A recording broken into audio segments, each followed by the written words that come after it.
guys, Pastor Bree here. Welcome to SBCkids Online. You make a lot of choices every day. Sometimes they're easy and sometimes they're really hard. All month long we're talking about wisdom. We define wisdom as finding out what you should do and doing it. We are going to dig deep into the Bible and discover some of God's wisdom along the way.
Hey everybody! My name is Haley, and I love hunting for treasure and all things ancient.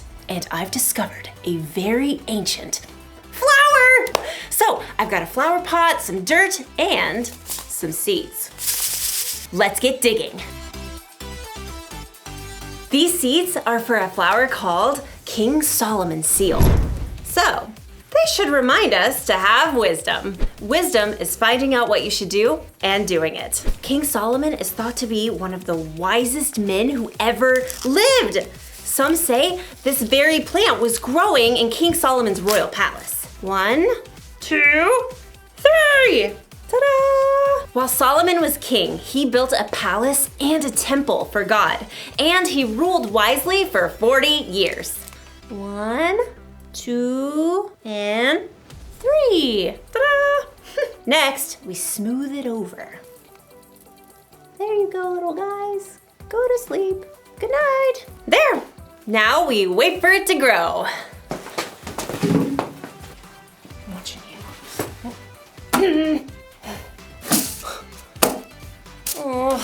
growing. What am I missing? Oh, Haley, how could I forget? Every seed needs water to grow. King Solomon would have remembered that. Yay! Sometimes I wish I could be wise like King Solomon. Do you ever wonder how he got to be so wise? Well, we'll find out in today's story. I suspect I'll be admiring my flowers when you get back. See ya! Oh, I think I saw something! Nope. Soon as you get back. Hurry back. The Bible. It's 66 books of history, stories, letters, and poetry that fit together to form God's one big story. The epic adventure of how He created us and loves us so much that He made a way to rescue us. As we travel through the Bible, from Genesis to Revelation, we discover people who met God and found their lives changed forever. Now, for an amazing story, inspired by the book of 1 Kings, chapter 3, verses 4 through 28. Imagine this. You're in a deep sleep, dreaming, when all of a sudden, the creator of the universe shows up and says, "Ask me for anything." anything. You could ask for anything in the world and have it. What would you say? Perhaps you'd request an unlimited Amazon account where you could get whatever you want for free. Or perhaps you'd request a flying race car that could be dropped off at the moon or on the beach. Or you could ask to be the most popular kid in school forever. This might sound like a fairy tale, but it's true. It actually happened to a young man named Solomon. When King David died, his son Solomon became king. What are your royal orders, Most Royal Highness? I'm not sure. I've never been king before. Though Solomon was young and inexperienced, his father, King David, taught him to listen to God's words. So, Solomon showed his love for God by obeying his laws. I want to thank the Lord for everything He has done for my family. Solomon traveled to the city of Gibeon, where he offered 1,000 burnt sacrifices to honor God. There is no one like you, God. That night, Solomon sank into a deep sleep, and the Lord appeared before him in a dream. Ask for anything you want me to give you. 1,000 ideas must have exploded into Solomon's head. Gold, power, life forever. But instead, he said, Lord, you have made me a great king, but I'm only a little child. I don't know how to carry out my duties.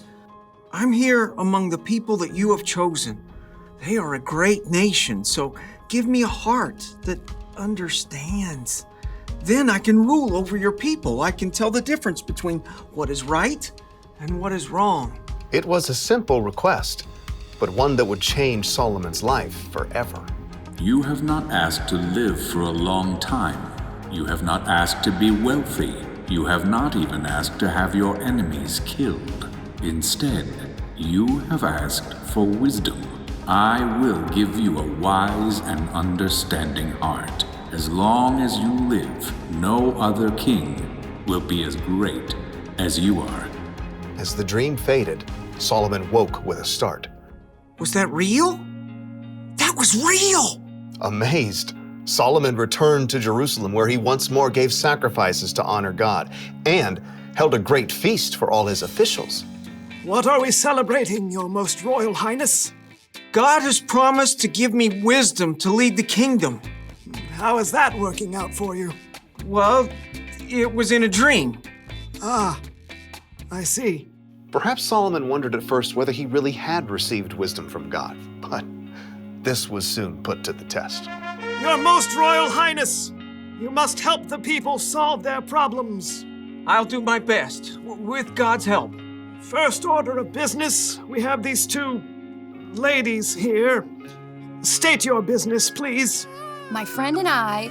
Okay, so she's not my friend anymore. Speak for yourself. I'm trying to. We live in the same home, and we both had baby boys. But her baby died, and so she took my boy in the night, and now she says my baby is hers. See?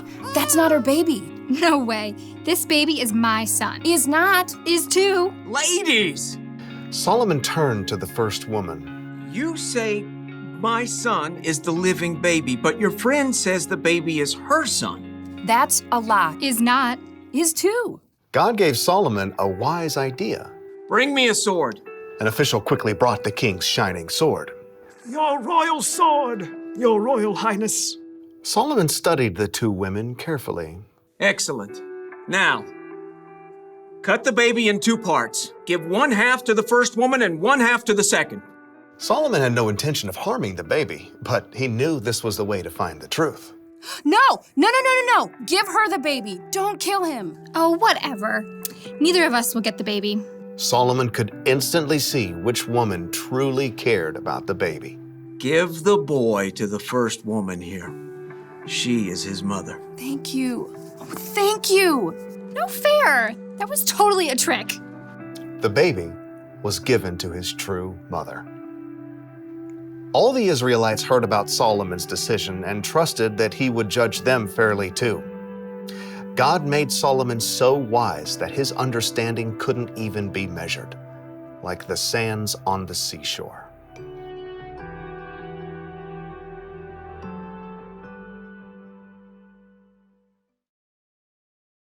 So, plants need water to grow. You know what else they need? Time. You can't just plant a seed and expect it to grow immediately. In fact, this plant's seeds takes at least 2 years before they sprout. That's a lot of waiting. Waiting for wisdom can feel like that. When Solomon asked God for wisdom, chances are he didn't wake up the next morning as one of the wisest men on earth. No, it took time for his wisdom to grow. The good news is that we can ask God for wisdom. Jesus' brother James once wrote, "If any of you needs wisdom, you should ask God for it. He will give it to you." Maybe wisdom will just pop into your head right when you need it. Or maybe your wisdom will grow gradually like a flower as you learn from the people you meet, the mistakes you make, and the things you experience. No matter what though, you can trust God to give you wisdom. That's the one thing to remember today. Trust God to give you wisdom. When you have a tough decision to make or some problem that you're dealing with, talk to God about it. Ask Him for the wisdom to know what to do. Then look and listen. If you're having trouble understanding what God is trying to show you, ask someone you trust to help. Wisdom may not come as soon as you think or in the way you think it will, but keep digging. God wants to share His wisdom with you. So, looks like these little flowers aren't gonna grow while I watch. It's gonna take some more time. Check back with me in 2 years, and I will see you then.